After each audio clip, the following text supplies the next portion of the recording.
Where's my pen?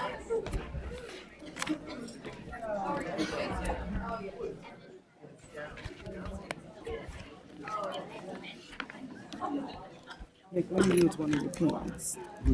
Let me use one of your pens.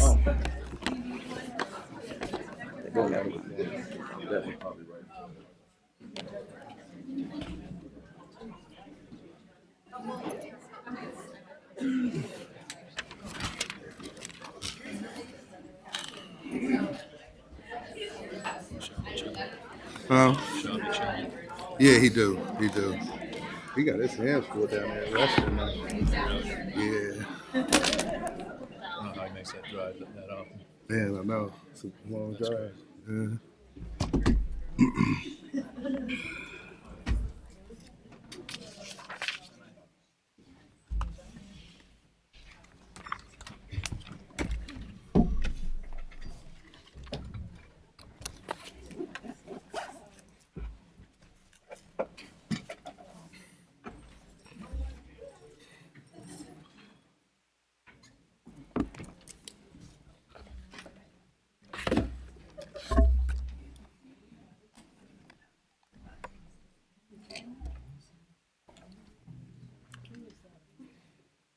Dawson.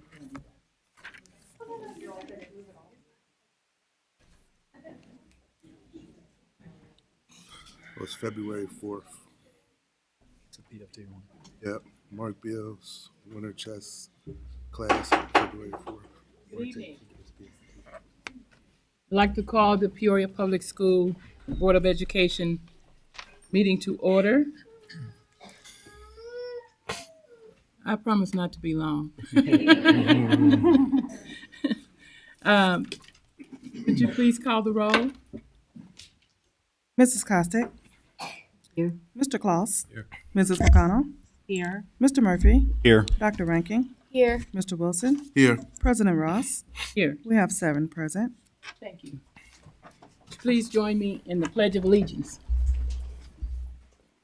I pledge allegiance to the flag of the United States of America and to the republic for which it stands, one nation, under God, indivisible, with liberty and justice for all. Thank you. Are there any announcements? Yes, President Ross, if I may. Mr. Wilson?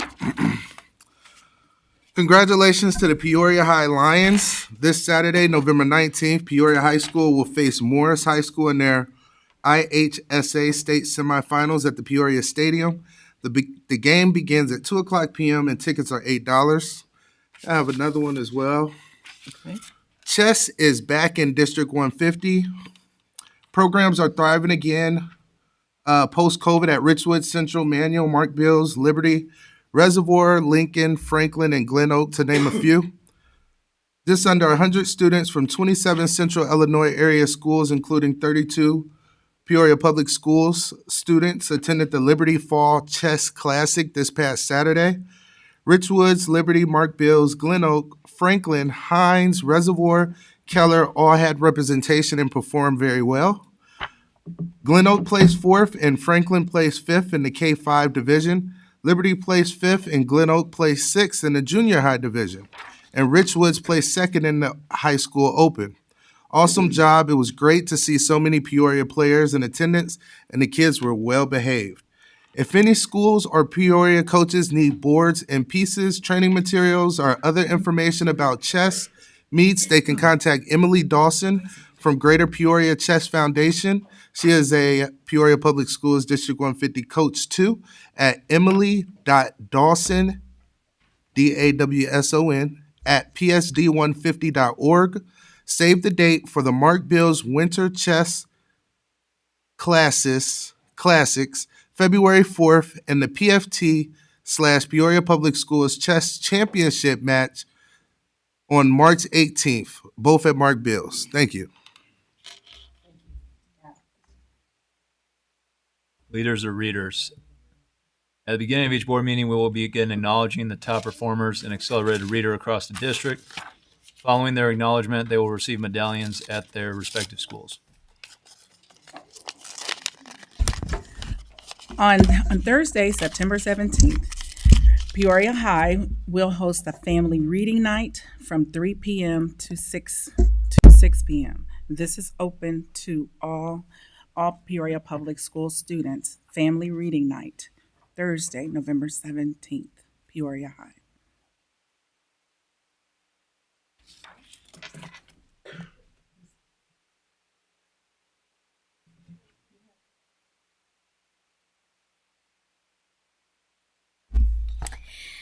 Reminder, progress reports. Reminder, the second grading period ends on November 22nd. Be sure to review Skyward to see where your students' grades stand. I have another one. D2 parent meetings. The final diploma degree or D2 parent meeting will be held this Tuesday, November 15th at 5 p.m. in the Administration Building boardroom. Any parent or guardian interested in their student participating and who has not attended a meeting are welcome. Class schedule meetings. Scheduling for all rising sophomores, juniors, and seniors begins this week and will continue through the remainder of the year. Parents and guardians, be sure to review your plans for the 2023-2024 academic year with your students. Thanksgiving break. All schools will be closed from November 23rd through November 25th for Thanksgiving break. Classes will resume on Monday, November 28th. Thank you. Okay, thank you. Vice President.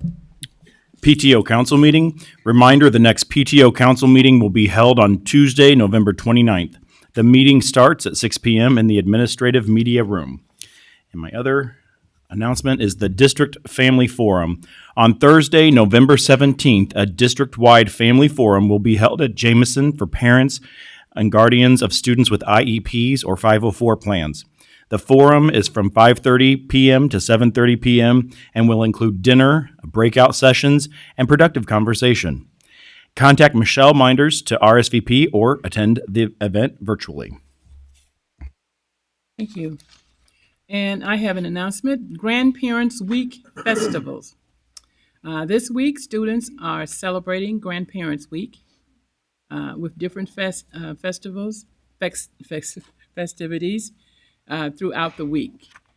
Check with your home school for more information. I know that we had one at Whittier today. So next week, I think a lot of grandparents meetings are going to come up. Thank you. Awards and recognition. Mr. Billy Robinson. Good evening. My name is Billy Robinson, the principal of the Standard of Excellence Richwoods High School, and I have the pleasure of introducing our head tennis coach who had just finished his 5th year, Mr. Terry Cole.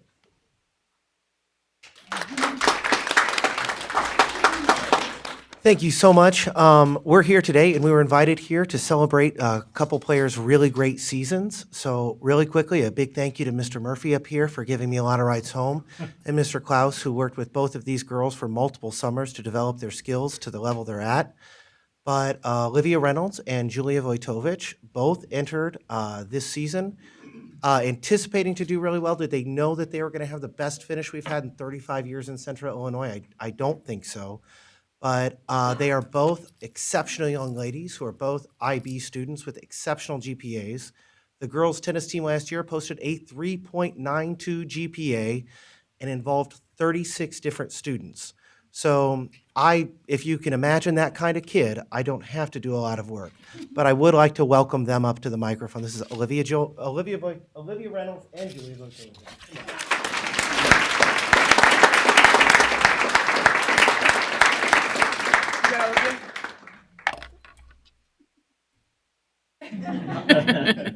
This is where we say just thank you. Oh, thanks. Thanks, Mr. Cole. Oh, well, I didn't do anything. Dr. Craw invited us, I think. Thank you for having us. Yeah, thanks. Thank you.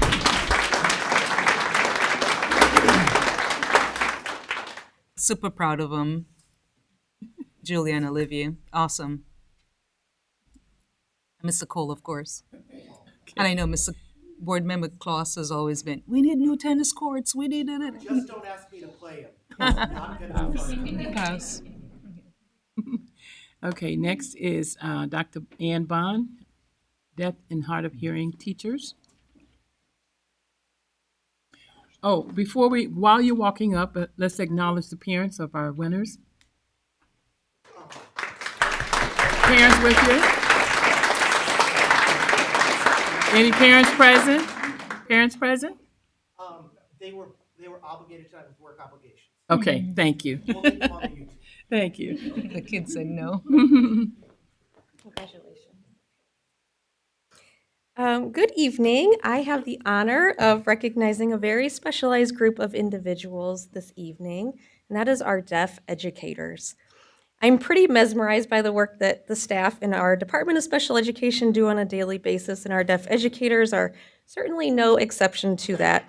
And before I go on, I'm actually going to invite them up here with me so that you can sort of just soak in their amazingness while I share a little bit about them. So Dr. Molly Herman, just come on up. Yeah, shoot.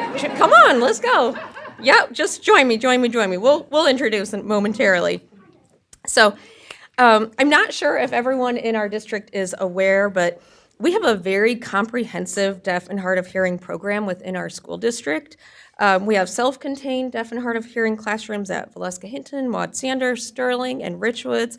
We have students in inclusion settings throughout the district in all grade levels and schools who receive DHH itinerant services. And now, as you learned at our last board meeting, we also have ASL classes that some of our DHH teachers actually teach. So not only is our DHH program very comprehensive, it is also highly regarded.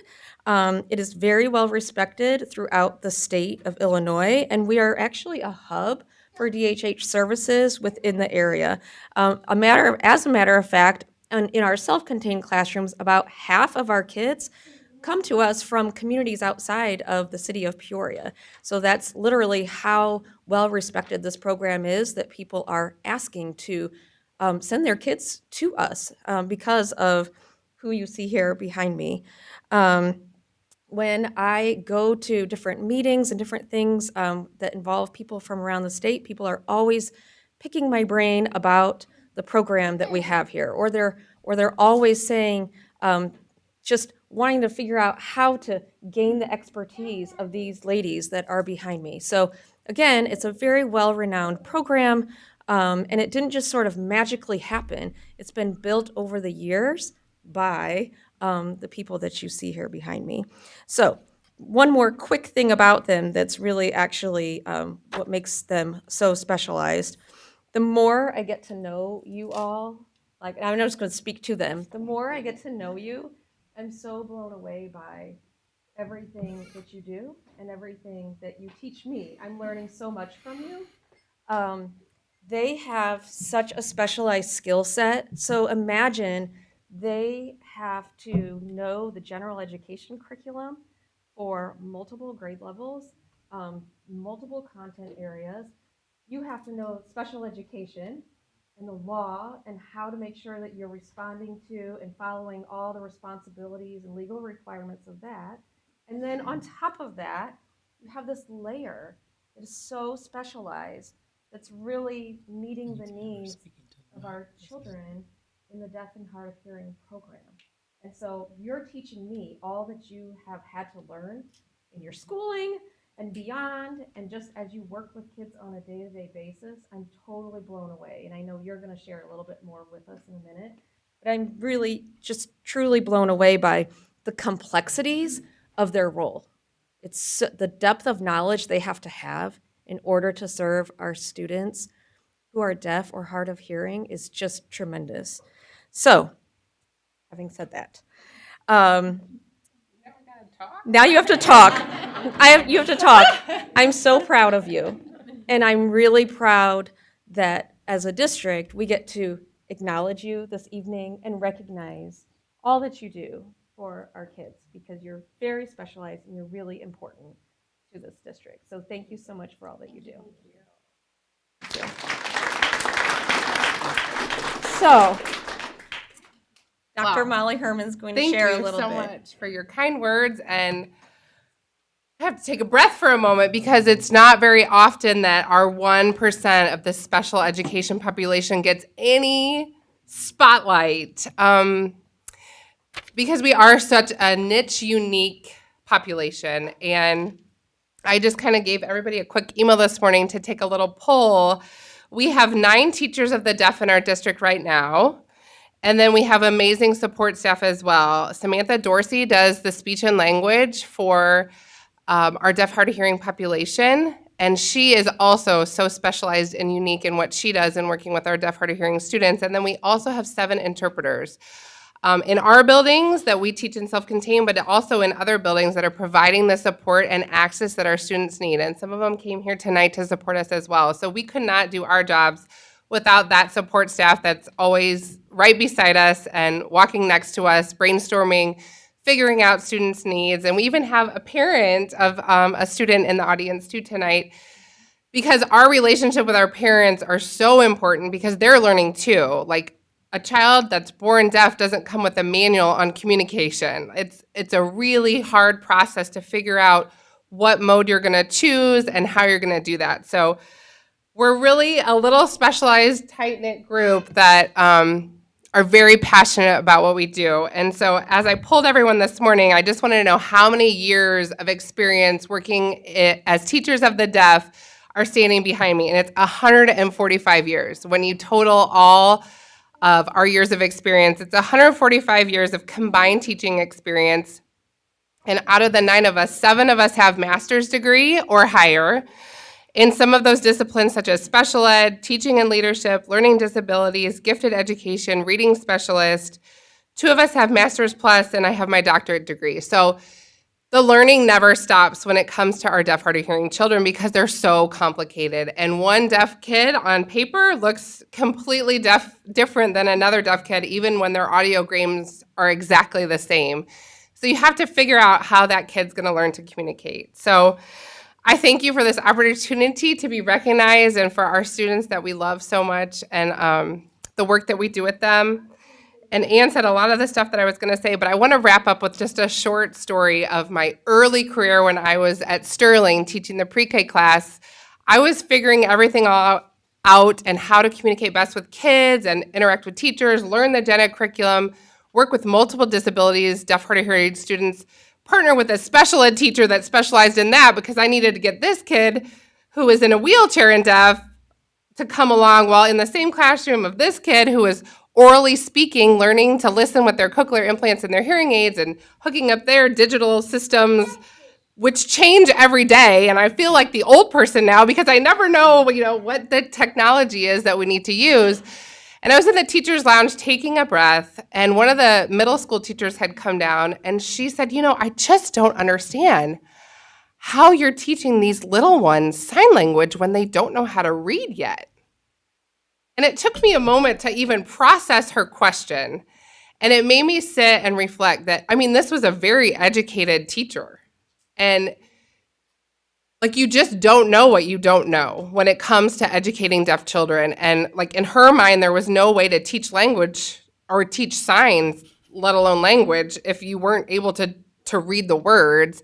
And so what we do is we bring to life the world of language when there's nothing. And students start out in our program gesturing and charading their way through a conversation. And we have to take those gestures and give them words and language and then transition it into reading and writing. And it is a miracle and it's amazing to watch and we love our jobs. So thank you so much. Would you please introduce each person behind you and what school they're operating out of? Oh, that's a lot of pressure. Why don't everybody introduce? I'm Molly Herman, Dr. Molly Herman. I'm at Valeska in the pre-K class. I'm Michelle Wolf, and I'm the deaf and hard of hearing teacher at Dr. Made Sanders School. I'm Kayla Mattis, and I'm one of the deaf and hard of hearing teachers at Richwoods High School. Hi, I'm Taylor Edmonds, and I'm a deaf and hard of hearing teacher at Richwoods High School as well. Hi, I'm Therese Bronner, and I am at Sterling School. Hi, I'm Lily Contour, and I'm one of the itinerant teachers, so I travel from school to school. Wonderful.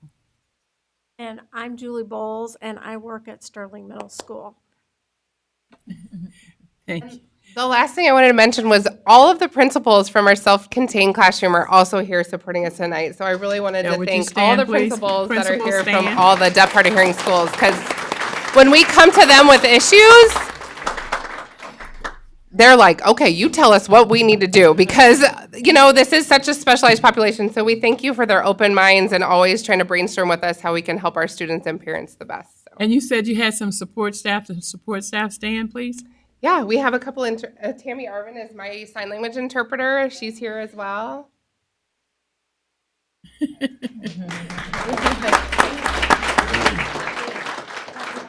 And where's the one parent? All right. Thank you. You all. My son actually spent 3 years with Molly and Michelle down at Alaska, and now he's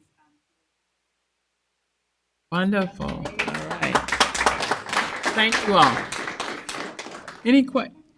Is that, you have any? That's all I have. Does anybody have any questions have any for us? questions? Enjoy your little token of appreciation that we created for you. Yes, we appreciate you. Thank you. Get pictures.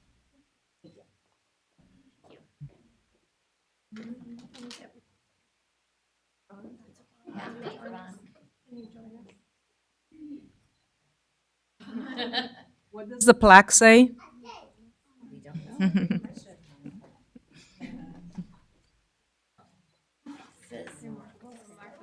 remarkable staff with our names on it. Thank you very much. All right. We'll do one more, okay? Okay, good.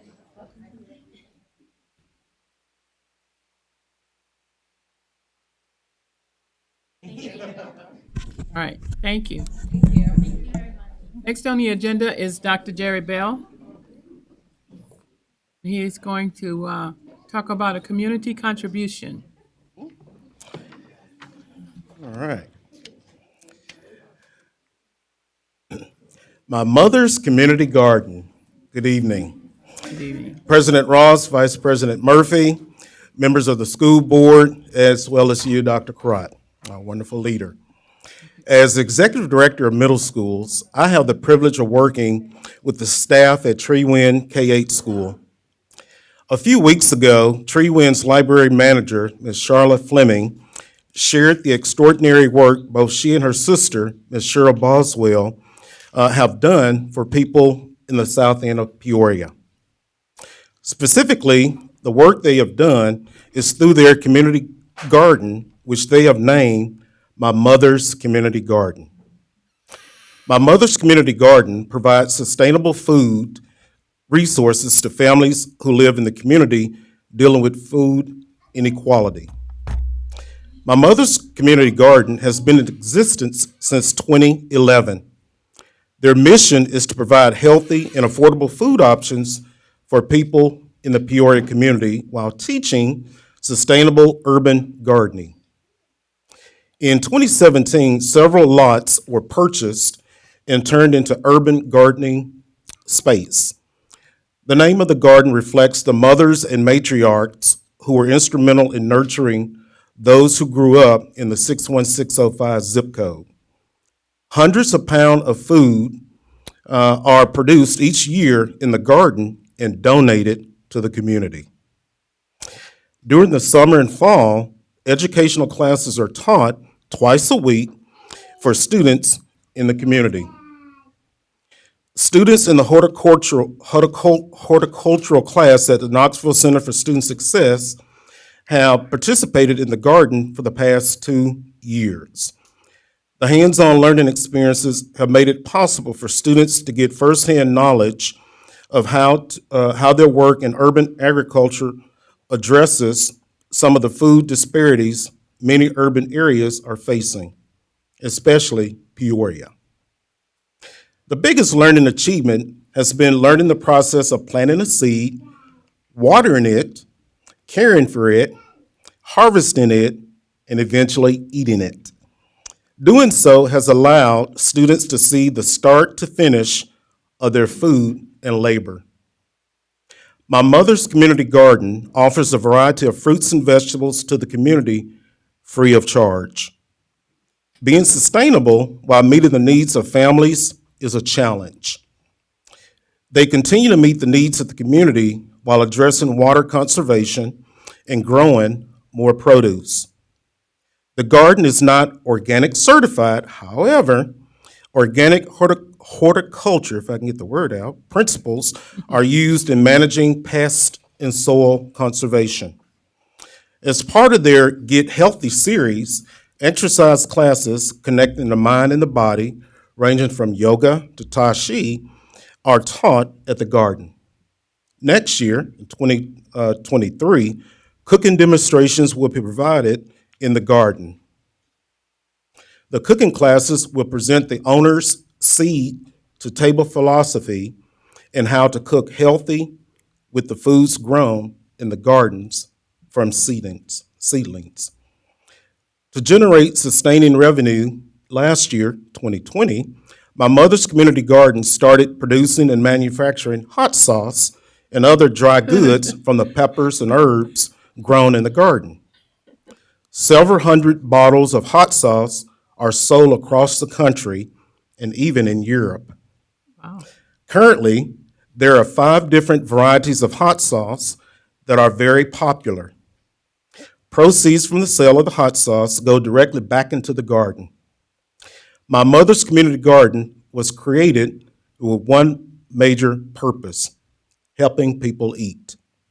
Specifically, helping people who live in the south side of Peoria in the 61605 zip code.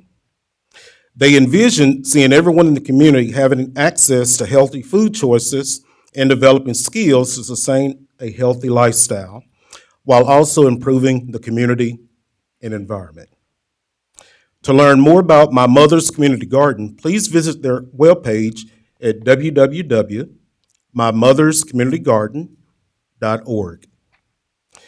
Please join me in welcoming to the podium the owners of my mother's community garden, Ms. Charlotte Fleming, and her sister, Ms. Cheryl Boswell. And I will be remiss if I didn't also ask to join us the wonderful new principal at Treewind K-8 School, Ms. Narisha Tate. Ladies, please come up and say a few words.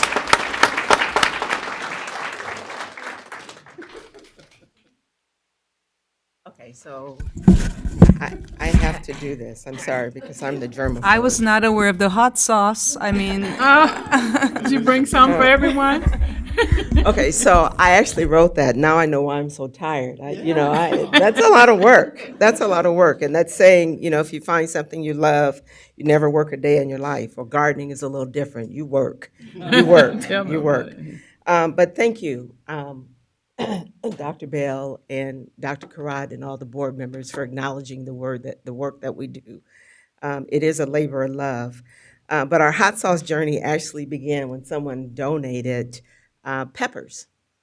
And we planted the peppers and we grew the peppers. And then what do you do when you have bushels on top of bushels of jalapeno peppers?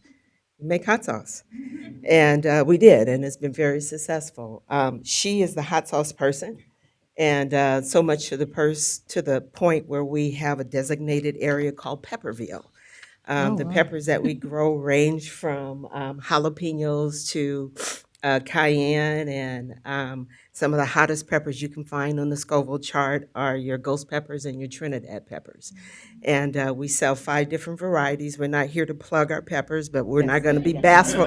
We're not going to be bashful, because really the hot sauce is something that we put back into the garden. The garden is a nonprofit venue, and all of the resources that we grow and that we make from the hot sauce, we put it back into the garden to make it sustainable and to also to scale it. And we just started making this thing. I know for you Southern people, we started making this thing called cha-cha. And all of that goes back into the garden. But I do want to actually say, in my sister's world, apples on the desk may take a back seat to my mother's community garden. But the hot sauce is a reminder of how important reading and teaching is. One of the greatest things that I liked and that I really enjoyed was when the students from KCSS actually worked with us. And one of the students said, "This makes my anxiety go away." But more than that was the ability for them to see them plant a seed in everything that goes into taking and nurturing and educating about that one little seed. And it showed up on a plate that they were able to eat. But wrapping this up, I also want to say, my mother's picture is on the sign that's in this garden that's on about 5 or 6 different lots. And while you're honoring us, I want to honor and thank you, teachers, for the work that you do every day. I know some days teaching is harder, and I'm a tough person, so I don't know why my voice is getting a little so shaky. But I know the work that you do doesn't have that instant gratification. I really know that. But I want to remind you that at 95, my mother still reads. And the reason why that's important is she's dealing with advanced stages of Alzheimer's. And I know that on those days that when you're teaching, and on those days when it's not going so well, I want to remind you that the effort that you're putting in that student may take a few years to pay off, but it's going to pay off. So as I sit with her, her being my mom, and watch her read the labels on the hot sauce and read the cards that someone has sent to her every day, over the last 9 decades, someone took the time to teach her to read, and it still has an impact in her Alzheimer's state. So I thank you for honoring us for our passion and serving the community and helping people eat through our mother's love of gardening. So thank you. Thank you.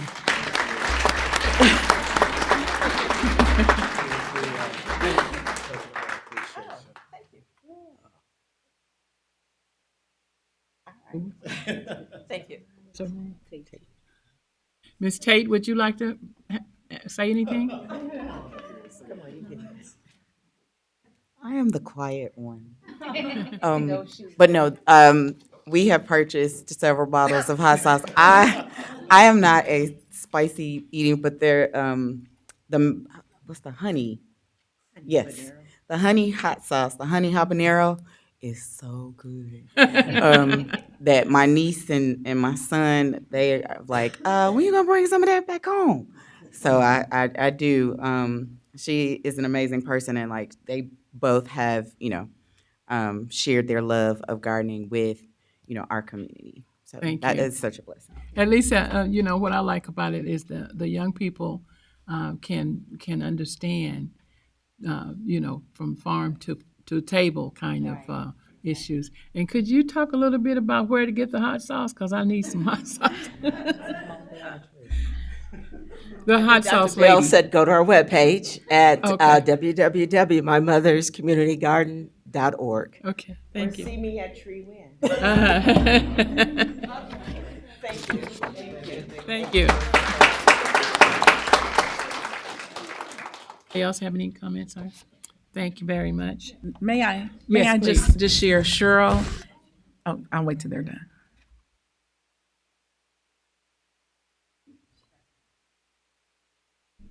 Cheryl and Charlotte, we love your mom, and she has been a gardener for as long as I've been in Peoria, over 30 years, and she always shared some of her food with us. So thank you for picking up your mom's craft and sharing it with the community, because that is a major gift. Thank you. Thank you. Thank you. All right.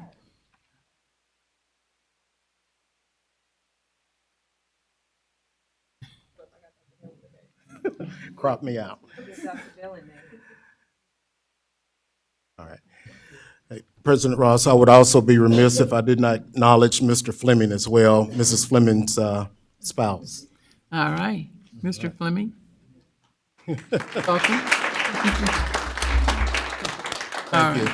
Thank you. Okay, next, district presentations.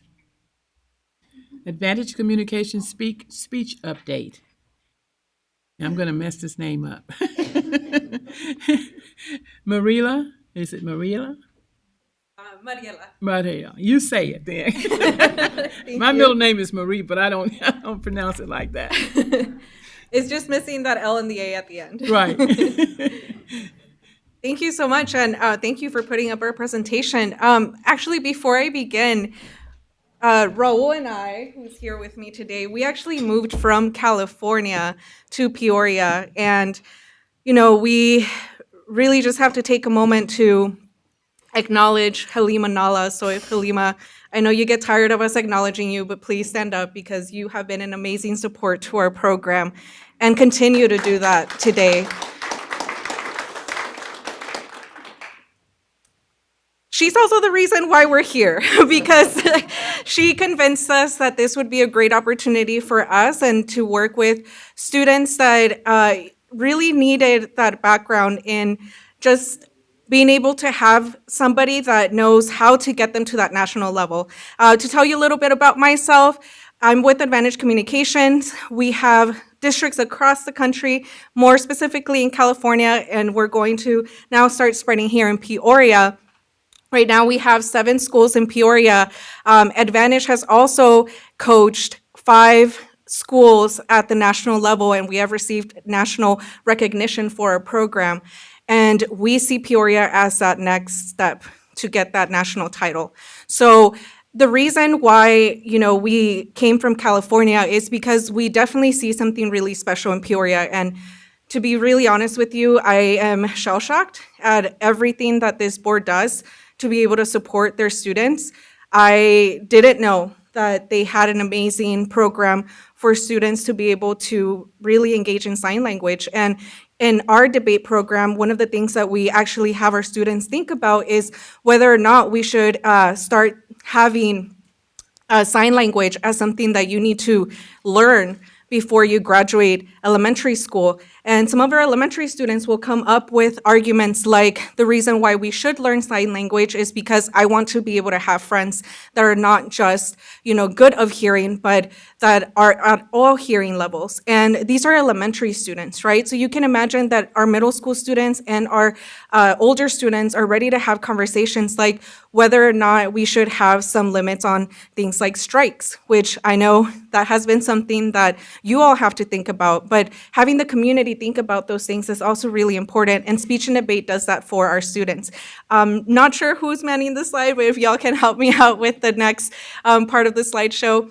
I just want to tell you a little bit more about what speech and debate is, just because most people focus on the debate part, it's that argumentation side in us, but I want to tell you that speech and debate is much more than that. And in our next slide, we talk about how that is actually part of, this engaged learning after school. So a lot of the students, they learn so much information every day, but one of the things that they might not be doing is actually applying all of that information. And beyond tests, we want to be able to give students an opportunity to start really engaging in public speaking, reading, writing, critical, and also team building skills. So we like to call it applied learning beyond the classroom. And this is specifically why we're here, is for those students to have opportunities to have academic activities, but at the same time to be able to have academic activities at that competition level. So in our next slide, we have this model that is talking about how we turn today's learners into tomorrow's leaders. And our mission is to be able to help our students go from somebody that is maybe just a little bit scared to the student that is very confident. And we start off with basic public speaking skills. And so that's where our students are at right now. We have 7 schools, like I mentioned before, and right now we have about 200 students in the program from 4th to 8th grade. Going into our next slide, we want to emphasize that when it comes to these competitive speech and debate skills, it has lasting improvements in critical thinking scores. So one of the things that we've already noticed in our students participating in the hybrid model that we introduced this year is that they are learning what is called digital literacy. And we know that after COVID hit, it was very difficult for a lot of our students to know how to even be present virtually, right? Let alone be present again back in school. And what we're doing is we're teaching them how to be able to improve their critical thinking skills by being engaged in those digital spaces, but also being able to have that in-person competition that we do on Saturdays. So moving on to the next slide. We have also found that there is a very key link between the students being able to raise their reading scores, but also participate well in ACT and SAT scores. So for those students that carry on with their program, when we think about reading, this is reading that is also helping them think about that competition level, right? And even as we start seeing some students forge into high school, those students are carrying all of those skills that we taught them to, again, be able to make those connections in their reading test scores. And in the next slide, we also emphasize how our students are also being able to practice their Spanish. So one of the things that we're doing this year is for those students who are in a dual language program, we have them participating in Spanish or something that engages Spanish completely or half. So it's, what we would call Spanglish, but we want to highlight this one student because, as you'll notice, he's doing really well in his Spanish speaking. We'll play, just a couple of seconds of his participation there. No son como yo pensaba, no son como imaginaba, no son como yo creía. Los caminos de la vida son muy difíciles de andarlos, difícil de caminar, y me encuentro la salida. And in that poem, what he's doing is he's actually commemorating the cycles of life, like the roads that we all take. And it's also a way that we commemorate our parents. So the song goes on to talk about how, there's no way that we could actually forge any of these roads without our parents. So our Spanish students are also learning how to make sure that they have that family connection that makes it easy for them to participate in these very competitive settings. We have Nair Shorty from Fort Allen, who's our poetry champion. If we can play just a couple seconds of her presentation, I think you all will really enjoy this message tonight. Life may be tough, things will get rough.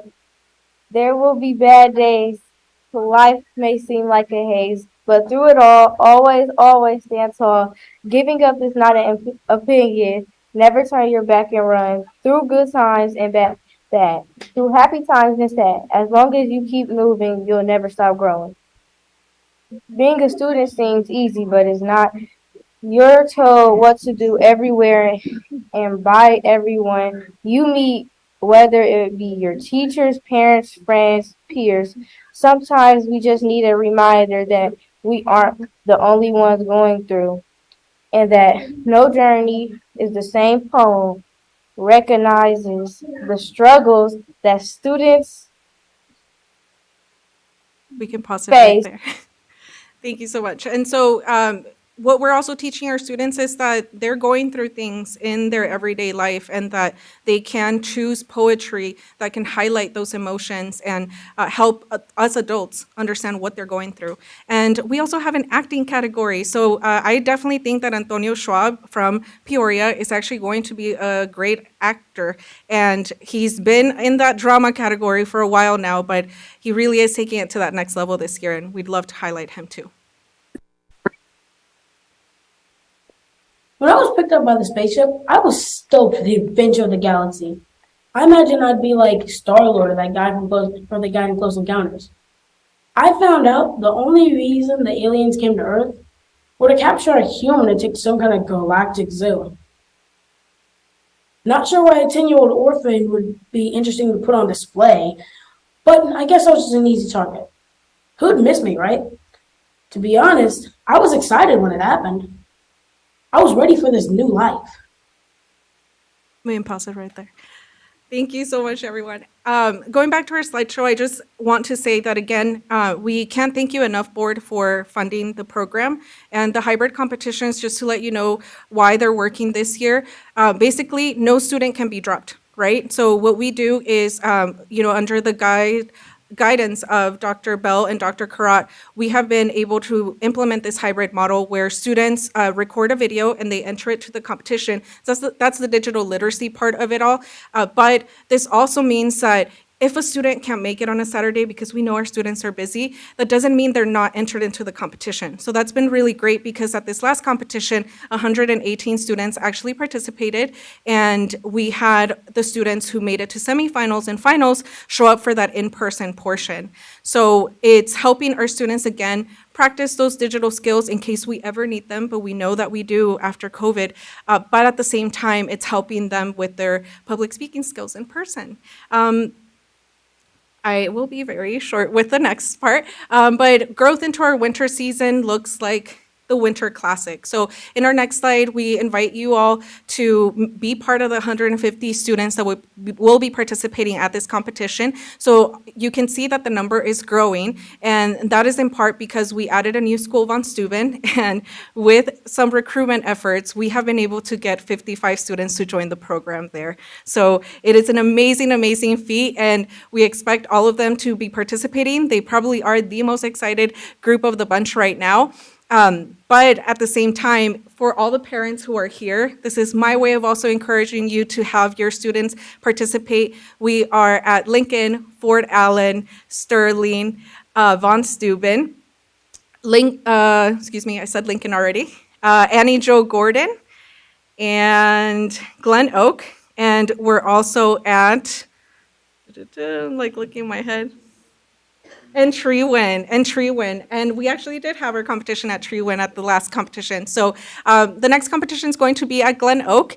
And the reason is because we're trying to grow our middle school program, but also showcase all of our schools. So one of the things that we are doing is we brought out a co-director specifically for the middle school program, that is Raul Ruano. And what we have done is grow our students from a handful to this year, 118 middle school students. So we're really proud of that number because we went again from a handful to a really big number this year. And going on to the next slide, we are also going to start adding argumentation. So one of the things that is really popular in Illinois is speech. But we know that in Chicago, they're doing the debate part, and we're about to take them on as well. So adding argumentation looks like adding impromptu, extemp, and debate. And you can see that our students are going to be debating things like a just government ought to recognize an unconditional right of workers to strike, meaning that the students actually have to learn how to go on the defense, but also on the offense of this. And they also have to learn how to go on both sides. So that teaches them to consider all sides of an argument, right? Something that you as board members have to consistently do. They have to do it in the debate portion, and we cannot wait to get started with this portion of our program. In the next slide, we want to just highlight our numbers. So every week we're growing from about 5 to 8 students. Von Steuben alone already has 55 students. Elementary students, we are at 100, and for middle school, we're at 115, and we expect that by the end of the year, we can maybe at least grow that by 25% more. So thank you again. This is an incredible program, and honestly, I have not seen the type of growth that I have seen in other districts, but it really is because of all of you, and it's all the parents who are supporting us, all the board members, and again, everybody who has had a part in this. So thank you so much for everything that you do every day, because we are a team, and without all of you, there's no way that we can continue to grow this program. Thank you so much, everybody. Thank you. And board members have any questions? And I'll leave some of my business cards so that if you want to contact me and you want to get your students involved in the program, I can definitely do that. Dr. Rankin? Yes. Yeah, I don't have a question. I just want to say that I had the opportunity to judge at one of the things at Manual last year, and it was an amazing program. It's awesome to see that it's growing. It's exciting to see Raul, that student up there. I got to judge him also. He was amazing then, and he obviously is still just growing and growing. So kudos to you, and I'm so glad that we have this in our district. Thank you. Any other questions or comments? Okay, thank you. So I'll leave some business cards here. Again, parents, if you want to join the program, my name is Mariela Garcia Alvarado, so you can find me on the PSD website that way. But there's a card here in case you want to take it and start joining our program as well. Thank you. Okay. Next on the agenda is under district presentations. the classroom STEM and grant recipients.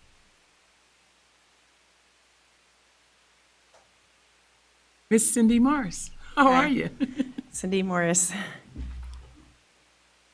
President Ross, Vice President Murphy, Board of Education, Dr. Karat. Very excited to be here tonight to present our 2022 grant recipients. Since 1998, we've awarded $421,000 in grants. I was telling the group earlier that when the foundation started in 1998, it literally started with one event, a golf outing, and then the proceeds from the golf outing went to do classroom grants for teachers. So think about how far we've come and our scope of work and impact. So super proud of that. This year, we awarded $31,000 between classroom STEM and field experience grants. Tonight, we have foundation staff Trish O'Shaughnessy. You could please raise your hand. It's kind of nice to have Mr. Shaw here in probably a much different capacity than he's used to. But Mr. Shaw is now on the foundation board, and so glad he's here tonight. We have Kathy Wiggers, who just retired off our foundation board, but she was on the classroom grant selection committee, as well as 5 other people. And Kim McGee, who is a new foundation board member. She's here tonight, and she served on our classroom grant committee. At this time, I'd like to call all the grant recipients forward, and if we can stand right here, that would be great. Let's come on forward. And thanks for your patience staying a little later. We started off at the reception at 5:30, where we treated them to a light meal and gave them their certificates. But just line up here. Everyone line up. And I'll just read everyone's name and their school, and if they could just raise their hand. Some did leave, and some couldn't make it, but if you are here, please raise your hand. We have Chetney Cobb and Amanda Strong from Annie Jo Gordon Community Learning Center. We have Amber Dean from Dr. C.T. Vivian. We have Heather Cunningham and Kathy Phillips from Elise Ford Allen Academy. We have Carrie Hiller from Dr. Maud Sanders Primary. We have Christine Dunnett and Stephanie Churchill from Franklin Primary. We have Kimberly Garcia from Glen Oak. We have Leanne Hardesty and Maricia Page from Liberty Leadership Middle School. We have Kiriana Dryden from Lincoln School.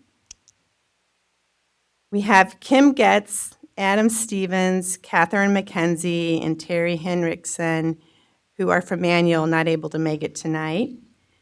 We have Lee Ann Cloud from Peoria High School, Julie Cranwell from Robert Jameson. We have Olivia Taylor from Northmere Primary.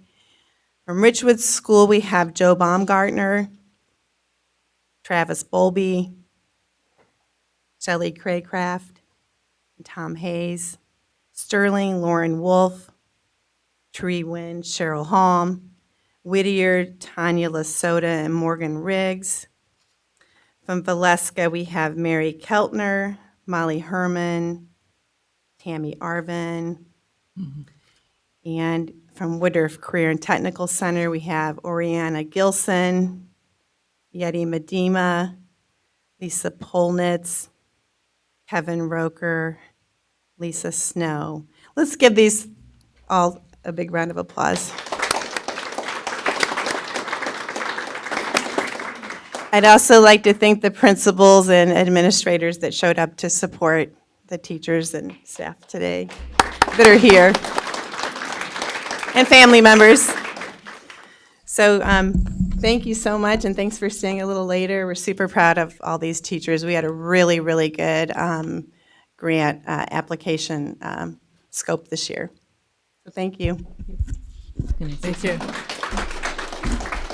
Dr. Crott. Yeah, thank you, Ms. Morris. Thank you from the foundation. Trish, thank you. Board Member Shaw.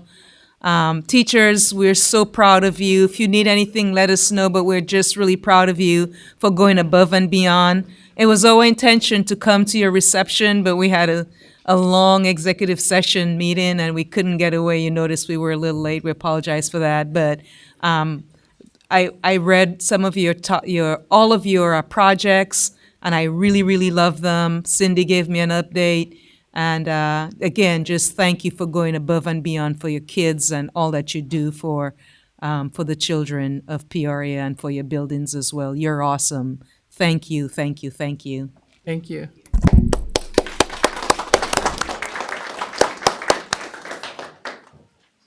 Okay, wonderful. Give it a minute.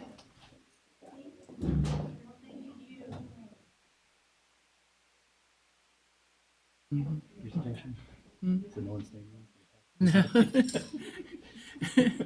Thank you, Ms. Morris. All right. Okay, next on our agenda is the tax levy presentation. Oh, is that another? Yeah. Mr. Willis.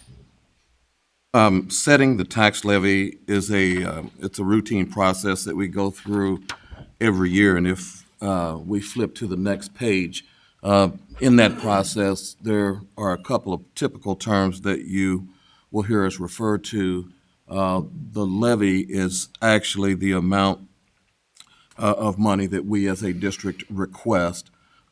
Equalized assessed valuation, basically that's just property values. The tax rate is another piece in that process. And then in the spring, when there are actually official property values established for the district, the county will give us the actual amount that, based on that process, we will receive. And then in terms of steps, we make a presentation to you tonight. In terms of step 2, we provide as part of this presentation the amount that we believe is needed. If the increase this year compared to last year exceeds 5%, we have to do what's called truth in taxation. That doesn't come into play this year. It's been a long time since that actually has. Then step 4 is our actual tax rate hearing or tax levy hearing. That's much like the budget hearing, where at 7 o'clock we set aside time for anyone who has questions, concerns, comments. They can make it at that time. And then we'll actually put on an agenda item in the December meeting asking you to approve a levy. And then there are a couple of resolutions that we ask that you approve that night as well. In terms of the process on the next page, we talk with our county counterpart just to get some ideas about what they believe the property values will do for the next upcoming year. And this year, they're estimating that will be those property values will increase about just a little bit over 5%. And then we just make the calculations of the tax levy based upon a prescribed process. And I'll give you an overview of that calculation in just a moment. Other pieces on the next page, we just give you a graph that kind of depicts our operating revenue. The following chart gives you estimated property values for the 22 year, and then how that compares to prior years. And you can see that we did have some declines for a couple of years, but this year our anticipated property values are estimated to be over 1.3 billion. So they're finally starting to go back up. In terms of the next sheet, this basically gives you a recap of the levy information from last year. And then the final sheet for 2022 gives you an overview of the ask that we will, in December, request that you approve. And just in terms of that whole process, it's typical for us to calculate our proposed levy based on an amount or an inflation rate that's a little bit higher than what we expect, mainly so that when those rates come in and actually we get information from the county that the numbers that are actually approved, we're able to get all that's due us. And then the last sheet makes reference to the county school facility sales tax resolutions that are part of that process. Back in 2016, we asked voters for a half-cent sales tax. We sold bonds beginning in 2017. Those abatement resolutions basically are necessary because the funding stream from the county sales tax, that's what pays the bonds related to the county school facility sales tax projects. Not, we don't have to extend the tax rate in order to do that. So that's a quick overview. Again, the next part of the process will be in December. We'll have a hearing in December. There will be agenda items that relate to the levy. There will be agenda items that relate to abatement resolutions as well. I'd be happy to answer any questions anybody might have. What, on the slide that had the graph, like where 21 or 22 went really far up, why, like, I'm sure that there's some logical reason why was it so much, so far down in 2021, and then it's expected to shoot up? The two things really. One, we had some TIF properties. There were actually 3 TIF properties totaling 18 or 19 million dollars that came onto the tax rolls. And then the other driving piece was inflation. In the market transactions that occurred throughout the 2022 year, inflation just hit those sales numbers. So every time somebody sold a house, inflation rate was kind of baked into those transactions. So that's why there's a big increase. Did that answer your question? It will drop. It will drop. It will drop. That's the truth.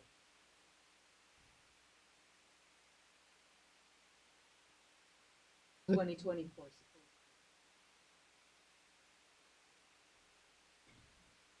Other questions?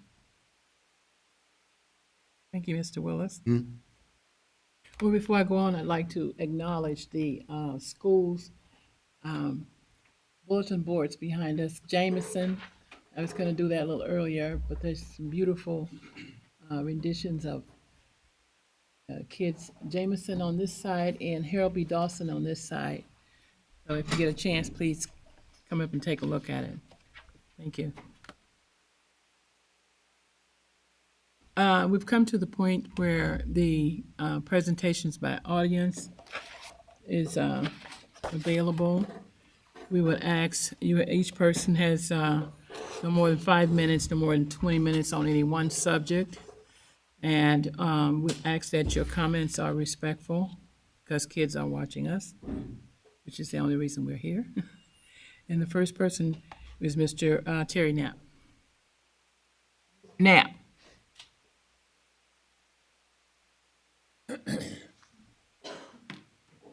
A couple of items. Veterans Day Parade, the other day, I was glad to see Roosevelt, the Rough Riders, march in their uniforms. They were very representative for the district, played well. The Emmanuel Rams had their pullovers on they had orange pullovers with a big M on the back. Richwoods had their uniforms on, And I still have a question, although there were 45 to 50 members of the Central band in the parade, I still don't understand, and I mentioned to you before, why Central never wears their uniforms for any events. It seems like, I went to the football game last week, no uniforms in the parade. Everybody else has something of uniformity except for Central, which is the Fine Arts High School. I still think you should look into, we put $1 million dance studio into Central. I don't know that they use that. I don't know what they use over there, but if you get kids into activities, you will surely have kids engaged. If you don't have them engaged, they'll find mischief. All kids have a way of doing that.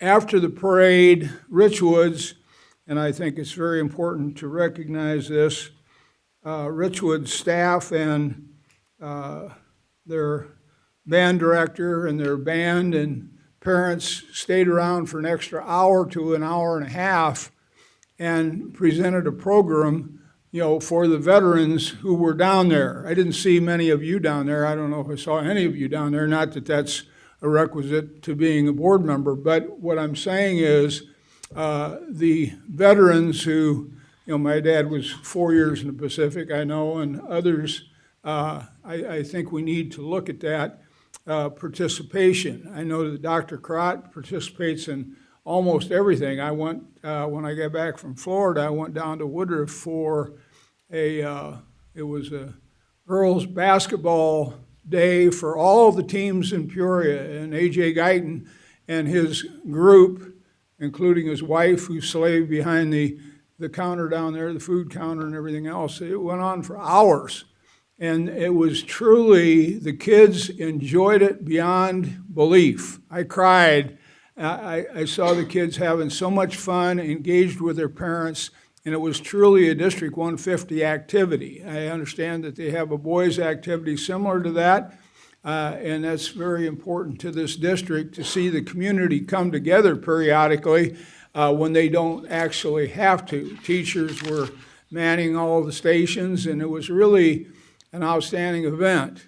That brings me to the question you brought up before, that you wanted the top 3 or 4 administrators, and I noticed that Dr. Krott's salary discussion is on the agenda, that the 3 or 4 administrators just below her, I thought were supposed to move into Peoria or not get their jobs, not get an extension on their 3-year contract. I would like somebody on this board to address that. Have you simply lost sight of that fact? Because I see them very little anywhere. I see Mr. Booth everywhere. The guy lives in Peoria. I assume that's why, but I know it's not the only reason why. I mean, he's a Peoria boy. And it's nice, the kids know, and he was down at the girls' basketball all-day event, and people see that. The kids gather around him like he's a rock star. Dr. Crott the same way. I mean, they know that she's there. She was there in the morning, and she was at the football game in the afternoon, and some people I never see anywhere. Some administrators I don't see anywhere. That's not a requisite for them being an administrator, believe me. I understand I'm going to be some places they aren't, but you see, I'm at a lot of events, and when you don't see somebody ever, you go to other school districts outside of town and you see them there, but you don't see them here. So I wish you would reconsider, if you haven't dropped the idea, and let the public know what you're going to do with these 3 or 4 administrators. Are you going to renew their contracts for 3 years or let it slide? Thank you. Yes. Next on the agenda is Ms. Mary Beth Cunningham.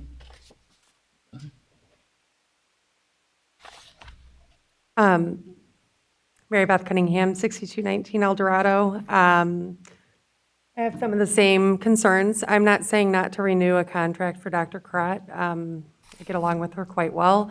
I just think it's premature right now. I don't believe that the current contract is set to expire this year even, unless it was retroactively dated when it was extended for 5 years in 2019. I see that it's retroactively dated tonight, so that could be the case, and my math could be wrong, and math is not my strong suit, so could be wrong. So either way, it's November. We don't need to decide that today. When I was reviewing minutes from that time, there were specific things. It was the January 14th meeting of 2019, I believe. There were specific concerns that came up, and that was, the hope was to put that on a rubric. I'm assuming that happens because we do, I think, we do the reviews of superintendent job and how well done it is. However, I hear the same things coming up. I'm seeing the same things coming up over and over. And I'm going to give a little bit of grace here that COVID really destroyed a lot of things. So we're going to just take that and put that right into the equation. But discipline is still a concern. We have more overcrowded classrooms, and I keep bringing it up, but here I am in a mask because my daughter has already brought home the viruses. We're 2 weeks into this season, 26 kids in an inclusion classroom, 1/3 of one co-teacher, so that goes into that. We're getting kids that I don't know how minutes are being met for special education students when the staff is not actually able to be there for it. It's not the staff's fault that is there. We don't have enough staff to fill those roles. And if you, have a few years of teaching experience under your belt, which I would hope that everybody does, you see how important it is that if you have an inclusion room, you have a co-teacher. It's not happening anywhere. I'm looking at all the numbers of all of the schools. I specifically look at second grade. Our second grade numbers are hurting. So board, please look at the second grade. We want them grade level next year. That's a goal every year. I don't think they're going to get there. Special education or not, we have COVID loss, and these are kids who didn't get kindergarten, not traditionally at least. Rare for me to agree with Mr. Knapp on a couple different things like hardcore, but I am all about having the highest paid administration living here in Peoria. Used to be that if you didn't even send your kids to a Peoria school, you didn't even get to grow as an administrator within a school building. I don't think that's necessarily something we have to do now, but to see your upper administration, I know that Dr. Pratt is seen around town. I agree, Dr. Booth now, I think, right? We like that. I grew up seeing it, I love it. So there are certain things that we should bring up, maybe keep people, but I don't know, it feels kind of gross sometimes when my child's education is being decided upon by people who don't really have much skin in the game in Peoria. So that's all I have. Thank you. Is there any audience, any response to audience participation? Thank you, President Ross. Just always, we thank our community and our families and supporters for coming out and sharing their concerns and ideas and recommendations with us. We always reflect on those for making things better. Thank you. Approval of the minutes for August 8th and September 26th. May I have a motion? So moved. Any questions? Would you please call a roll? Mrs. Costick? Aye. Mr. Claus? Aye. Mrs. McConnell? Aye. Mr. Murphy? Aye. Dr. Rankin? Mr. Wilson? President Ross? President Ross? Oh, aye. I can hardly hear you for some reason. Okay, thank you. We have 7 ayes. Motion carries. Okay, thank you. Okay, information items, superintendent's update. Thank you, President Ross, and board. Just a quick update. We're staying the course. We're doing a lot. I think there's a reference to parent-teacher conferences that was held last week. And, Nobody is saying. the team and I have talked about, and principals, there's a principals meeting tomorrow, and they'll hear it as well. I sent you the stats, board. I don't know if you remember seeing those. Some are high and some are in the middle, and some are not there yet. But the point that I wanted to share with you tonight is we're not done. Schools are going to continue to contact families. So if families, for some reason or the other, they were not able to come to the conferences, principals and teachers will be contacting them. So you will get an update of those parent-teacher percentages. We'd like to see them higher. And Dr. Bell, Dr. Wilson, Dr. Wood, who now has a new name because she got married, Corey Molson, they're all in agreement. They're like, Doc, don't worry. We're going to continue to call and work with our team so that they, the numbers and the contact with parents and communication about progress that kids are making, that will be an ongoing thing. So we have one more week, right, team? November 22nd. So I'll keep you updated with that as well, board.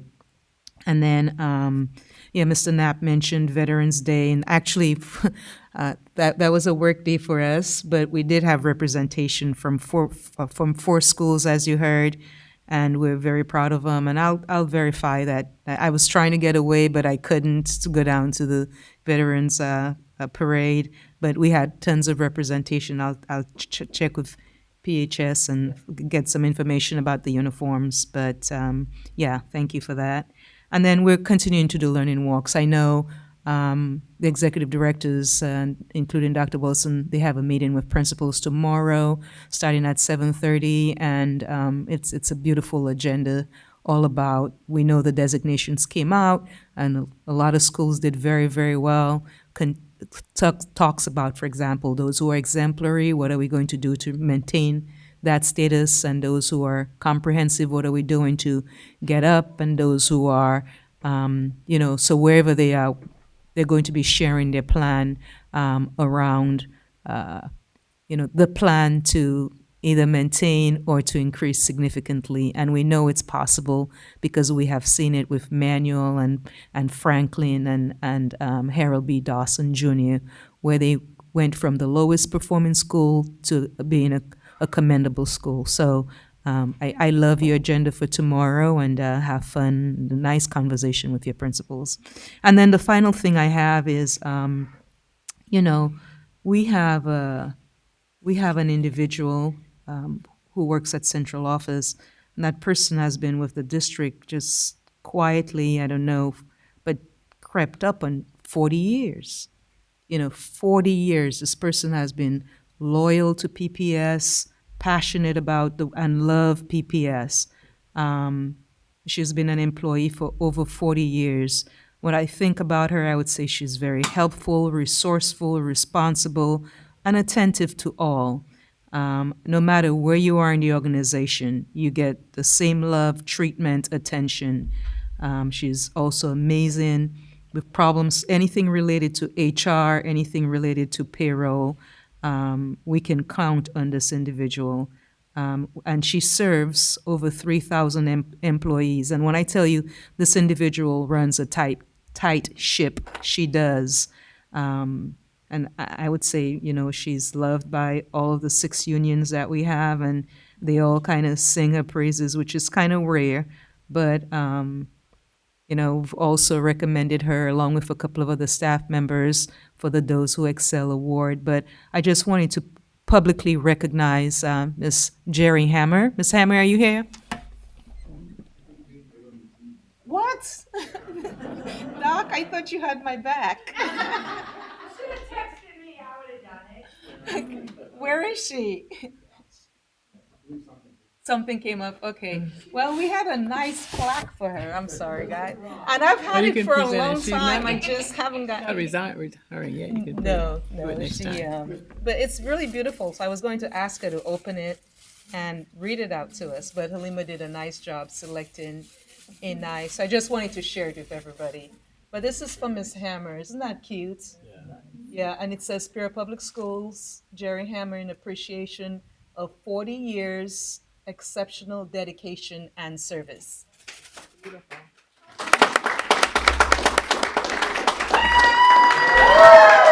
Here she is.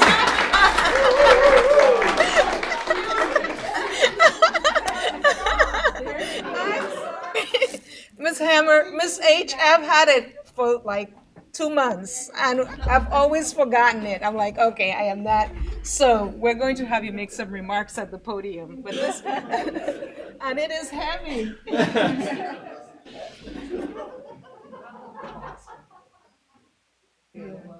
Guess what? She's working. She's multitasking. She's like contrast. Can you make some remarks at the podium, please? Because I know other people will be happy. It's sad if you don't. 40 years. Dr. 40 Can years. you let this up, please? Oh, I don't know. Oh, right there. What year did you start, Miss H? Thank you. September 20th, 1982.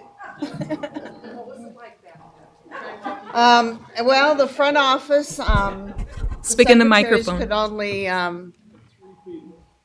no, there was quite a few people there, but the secretaries only, they could not wear pants. They had to wear hose and dresses. We had a little handbook that we had to go by on how to answer the phone and things like that. We had kitchen duty because we used to be able to smoke at our desk, and we had to clean ashtrays. And we had to take turns and clean the cafeteria and make it all ready for breaks and things like that. So Wow. that's kind of changed. We all had to take turns doing the front desk when we used to have a co-op girl. We had to relieve the receptionist at the front desk. So those are the changes we've had. But can't believe it's been 40 years that I was here. It's great. Every day's an adventure. Did we have computers? We had one that we shared, 5 of us in payroll. I started out in the data processing department. I worked second shift, 10 to 7. And the whole room was the computer room where the raised floor is back there. And now we have just that little part over at the warehouse. So that's a big change. I used to back up everything every night and take it to the vault to back it up. To do that. Is then that I the went vault into that payroll. still sits out there? I'm sorry, what? Is that vault that still sits in there? In the hallway by the cafeteria. Yep, we took all the big disk drives. I took them on a cart up to there to put them away every night to do our backups in case something crashed overnight. Then I went to payroll in '86 and worked there until became a director in '04. Mr. Ken Hitton gave me the job then, and that's when that is all history. And then when I got HR in 2012, I've had that now for 10 years, so. And then employee insurance and workers' comp, so we take it from the beginning to the end and back and forth all the way through, so. And we serve everybody. Everybody's as important as each other, and I learned that when I talked to transportation. They really appreciated us coming out to show them how to print their own W-2s. They thought nobody ever took them out there, and they really appreciated that, and they can do it, you know, and that's what we expected, and you just got to be helpful and give people their time. So thank you very much. I was not expecting this again. So I guess I'm not planning on retiring yet until I get my walking papers, but I really like what I do, and I hope I try to please everybody and abide by the contracts and make sure the best thing happens to all employees. So thank you. Thank you.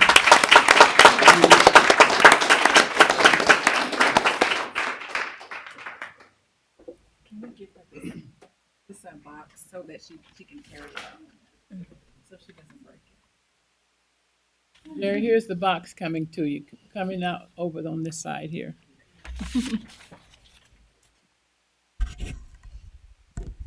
Okay.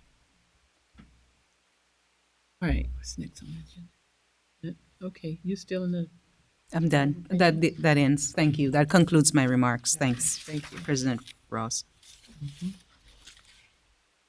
proposed expenditures over $2,500. Mr. Willis.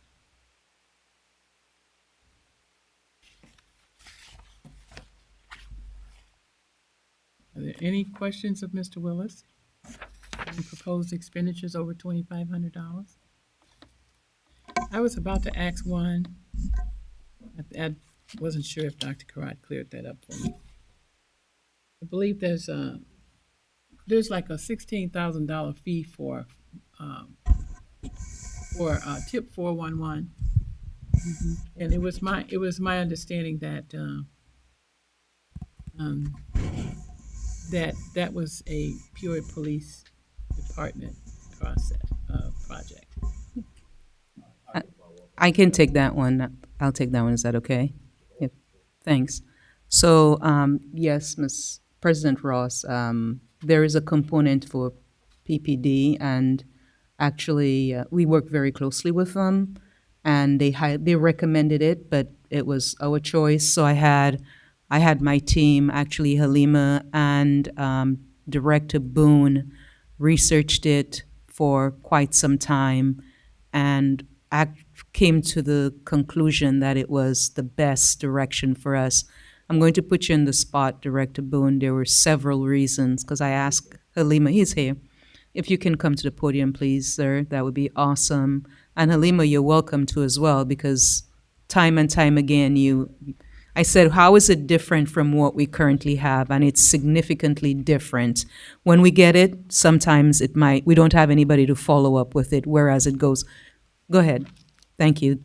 Yeah, what we have, oh, did you have something? I'm sorry. Go ahead. You tell me, and then I want to know what the difference is, because I was part of that initial 411. Okay.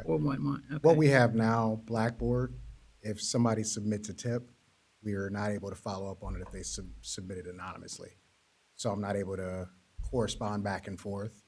So if someone sends a tip saying that this is a specific issue, and they don't give enough information, we're kind of landlocked there. Can We you can't speak in the respond mic, back. please? Yeah. Thanks. We're not able to respond back to anybody submitting an anonymous tip.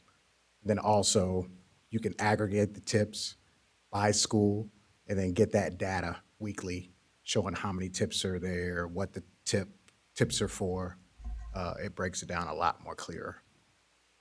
Yeah, with the vulnerability, everything that's going on in society, and I always hear from you of augmenting and improving our safety protocols. It's just one additional thing that we believe will not only help us, but help our city. And it goes straight to the police department, right? We could aggregate the data, like any bully reports can come straight to us, but there's a lot of times that I get gun reports, gun threats.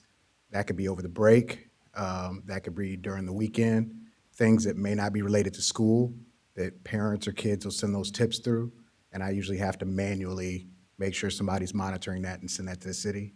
Now we're able to have that data go directly to who we need it to go to if there's like a gun threat. I guess I wasn't quite sure, and still not quite sure, well, how is that different? Because the tip 411 that the police department has is for everyone. It's for all schools. It's for everyone. So I guess I'm not quite clear how is it different? Because we're not getting those tips. Right. So what do you do with the tips when you get them? Once we get the tips, the good part about it is with tip 411, if somebody submits a tip for a specific school or a bully report in that tip line for a specific school, that can be assigned directly to an SRO, and the SRO can correspond with whoever sent that tip, leave notes in there. You can see the follow-up, monitor the follow-up, because a lot of times I'll get reports from parents about a student bullying another one, and then we do those reports, and sometimes those interventions or those investigations may take a day or two. Well, somebody is wanting to know, what's going on with my investigation while you're looking at it, and you'll be able to put those notes inside of tip 411 and show, okay, this has been forwarded to SEL, this has been forwarded to here, or the SRO is investigating this. Oh, okay, because it's anonymous. It's an anonymous call. I'm not sure how you follow up on that, but anyway. If they submit it, like right now with Blackboard, once they submit something and it's anonymous, there's no phone number, I can't correspond back. With tip 411, they could submit it anonymous, and I won't get any information on that. It just assigns it a code, and I can answer back to that code, like, hey, do you have more information? And then they can submit a tip or submit an answer back. We won't know that person's identification. And with Blackboard, we can't do that. Once they're anonymous, it's just out there. It's anonymous. So just a point of clarity, so it's given us access to this database so that we can use real-time information as it comes in, correct? Yes. Okay, thank you. Also, if we route it, remove the middleman and it goes straight to PPD? Yes. Yep, So- we can, I'm literally today, I can put in all the people I want for what specific tips. So if there's a gun-related tip or a threat to the building that's not really school-related, I can route that directly to Peoria Police and they can start that investigation during an off time. Right now, they get their tips, we don't get that information. And sometimes the kids and families share a lot of information that we have to route to Peoria Police because they feel more comfortable sharing it with our officers. Did you want to add anything, Halima? I know you worked very closely with them as well.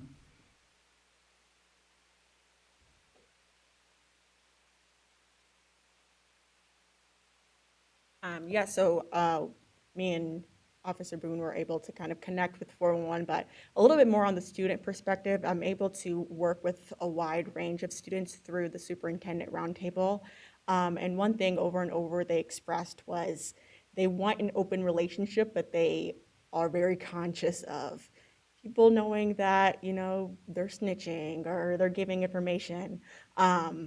So when we talked about what we used before, which was the tip line with Blackboard, immediately we saw an increase of students using Yes. Blackboard to report, you know, either bullying or a teacher harassment, or even just to ask questions, and very quickly realized that the problem was we can't follow up on, you know, so-and-so is bullying me.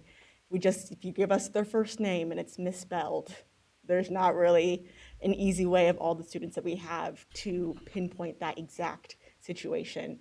So when we brought up the option of, hey, what if you were able to keep your anonymity, but we could follow up, you know, in a message like forum, get some more information from you and make sure that we are addressing your issue, it's made them feel much more supported and that we really heard what they wanted, which was support without necessarily having to sacrifice anything when it comes to social standing or emotional well-being.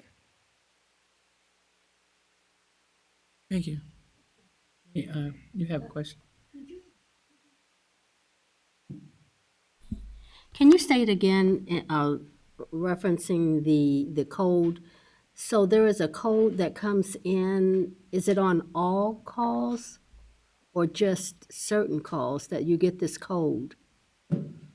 So the way that Tip 411 works is, say you're a manual student.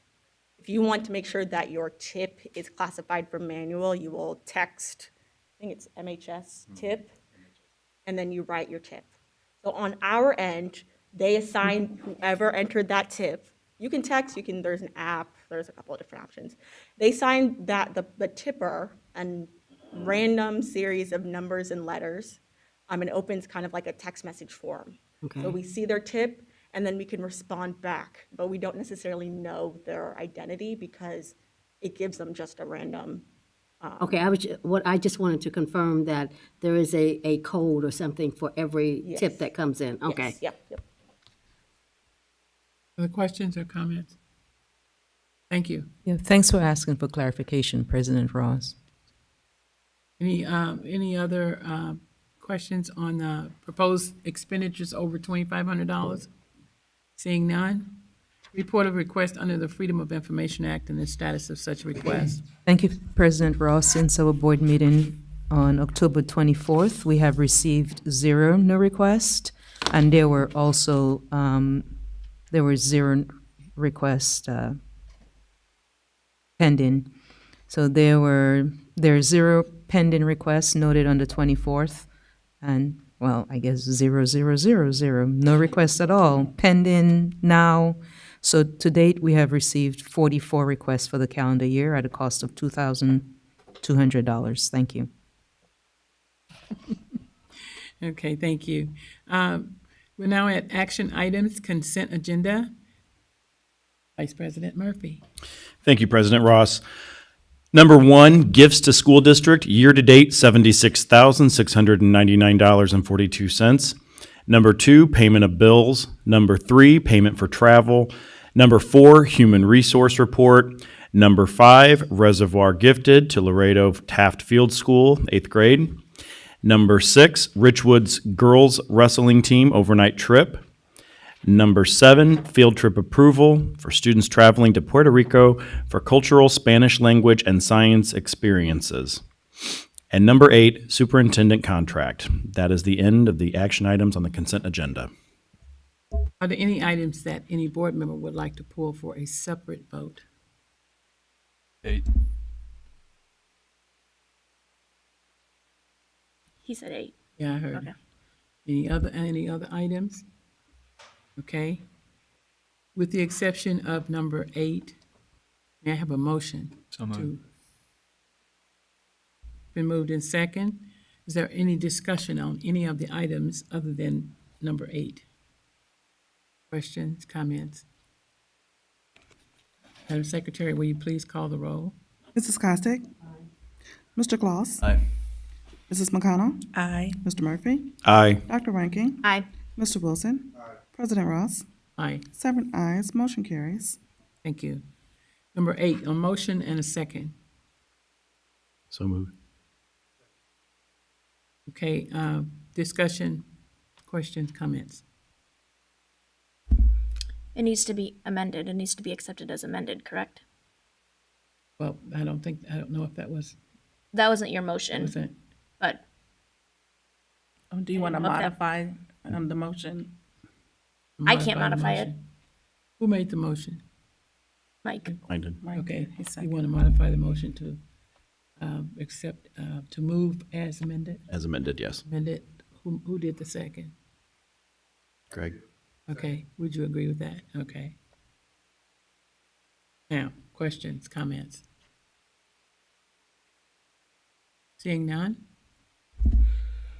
Would you call the roll? Mrs. Costick? Mr. Claus? Mrs. McConnell? Did you, Aye. yeah, did you Say call the close. name? Yeah, she said. No. Mrs. McConnell? Aye. Mr. Murphy? Aye. Dr. Ranking? no.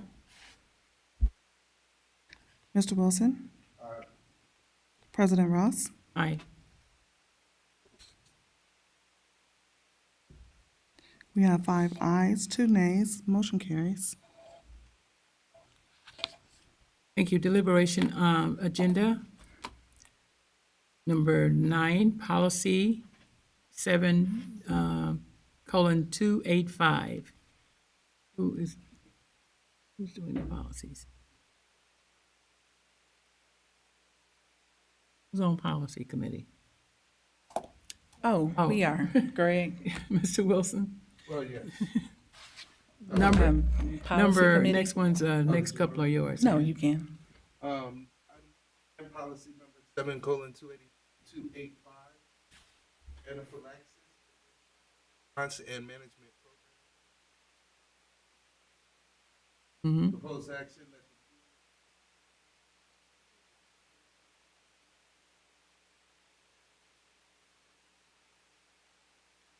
For allergies. I'll just do 9 first. Okay, there's a motion, and is there a second? Second. Okay, questions, comments? Okay, would you please call the roll? Mrs. Costick? Mr. Claus? Aye. Mrs. McConnell? Aye. Mr. Murphy? Aye. Dr. Ranking? Aye. Mr. Wilson? President Ross? Aye. 7 ayes, motion carries. Number 10, Yep, thank you, President Ross. Item number 10, policy number 7:160, student appearance. Proposed action that the Board of Education approve. your second? So, second. Okay. Any questions or comments? I have a comment. Dr. Rankin?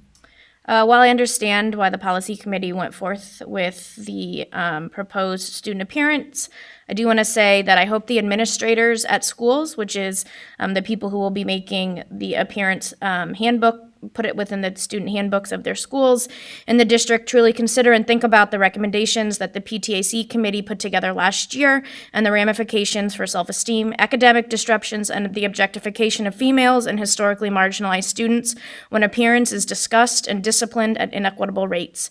Even if the discipline is not documented, students are anecdotally experiencing it and letting people know about it. I see this not only from anecdotal, but also in reminders that are posted on school pages and Facebook pages in the weekly announcements. They primarily are reminding girls of the lengths of their skirts and the tightness of their clothing. This is objectification, and we need to remember that females are not in charge of how males or other people look at their bodies. Other comments? Yes, we spent time in discussing the process as to how it will be implemented and for the administrators to address children appropriately and privately. And we were reassured with the administration that is going to be followed up on. And as far as appearances, we are training children to be professional and to go out into the world and to represent their best self. And children do need to understand time, place, and space. And what I wear at home, I don't wear in public.